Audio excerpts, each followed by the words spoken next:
In these dark and confused and chaotic days of the American presidency, in which the president has said that he is glad to shut down the government, glad to take the blame for it, and glad to keep the government shut down for months or even years, sometimes you have to be glad that the president is glad to take advice from Fox and Friends.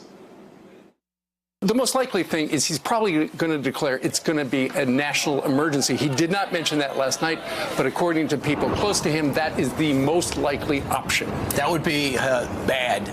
Next thing you know, there'll be a Democrat in office, and they'll say, well, climate change is a national crisis, and here are the stats that show the temperatures are rising and fish are dying. So I just think that will be in another legal fight, and then nothing gets done.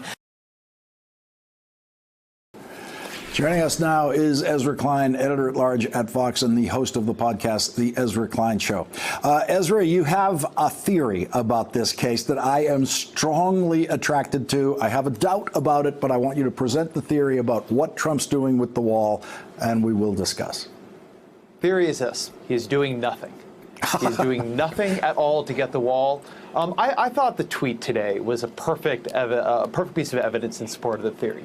You do not have a negotiating session, walk in, storm out, then send out a tweet bragging about how you said bye-bye to Nancy and Chuck after giving them candy, I guess, because they would not give you what you wanted when you didn't offer anything at all. From the beginning of this, I've said that there is something, the measure of somebody's commitment, of a politician's commitment to a policy, is not how often they ask for it, but what they're willing to trade away to get it. So far, Donald Trump has been willing to trade away nothing. If he wanted the wall, he would make an offer to give the Democrats something they wanted in order to get the wall. What he wants is for his own base to see him fighting for the wall. And in that, he's succeeding. Every single day, he is succeeding. I think it's why he seems to basically enjoy this. But that's the entirety of his plan here. There's no plan to get the policy. There's only a plan to be seen fighting for the policy. And if it were any other politician, I would be embracing this theory completely. Here is my pause. What you just laid out is rational. It may be twisted, it may be a perverse use of government, but it is rational. It is Donald Trump saying, I don't really want the wall, therefore I am rationally not offering them anything for the wall.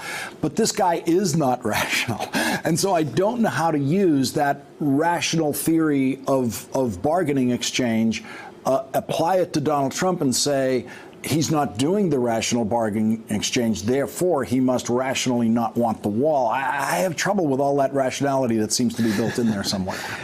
Let me try to merge it in a different way, actually, okay. Because I'm not saying that when Donald Trump goes to bed at night, he says to himself, you know, I don't actually want that wall. I think he does want the wall. What I'm saying is that you see what people really want based on what they do. And what I think brings these things together a little bit, the bitter irony of Donald Trump claiming for so long to have been a deal maker is that he has the worst view of deals you can possibly have. He believes deals are zero-sum. He believes there's always a winner and always a loser. And what Donald Trump wants is not deals. What he wants is to be seen as a winner. That is always, throughout his career, throughout his presidency, what he wants to be seen as. And so he believes that if he concedes anything, if he gives Democrats something that hurts for him to give it, he'll be seen as a loser. So what Trump wants is to be seen as a winner. What he wants is to be seen as a fighter.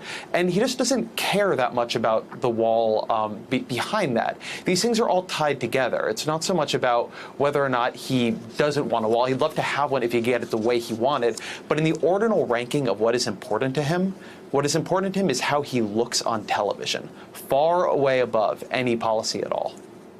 And certainly when you compare it to the way he dealt with Stormy Daniels, how much he wanted Stormy Daniels to be silent in the end of the campaign, he gave her something. He gave her $130,000. He delivered something in order to get something, and he's not willing to do any of that here. Ezra, I want to get your reaction to this possibility raised by Fox and Friends and by the wise, the wisdom of Fox and Friends deciding that it's a very bad idea to declare the national emergency and try to get somehow the Defense Department to start building something at the southern border. What do you, if the president does try something like that, what do you anticipate happening?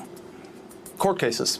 So that's a way, I mean, of the different ways he could get out of this, he could do that and say that he didn't give anything and he's still fighting for it and now there's an emergency and there will be the wall. But of course, that would again go to the theory, he would be seen trying to get the wall, but he wouldn't get the wall because this would immediately go to the courts. What Donald Trump could do with a declaration of national emergency is he would be able to try to move money around from other pots that that is put there for other purposes and try to bring a bit of it to the wall. What he could get and what he could not get would be a legally contestable question, and he probably couldn't get that much. This would not be a way you could actually get the wall. It would not be a way you could actually dramatically change policy. Calling it a national emergency is technically what would be happening, but it makes it sound like a much more powerful thing to do than what it would actually be. He would be able to get a little bit more money, probably not anything near the $5.7 billion he wants, and it would be at the cost, as the Fox and Friends correspondent said, of setting a precedent that this could be done by any president whenever there's something they want that they're not getting.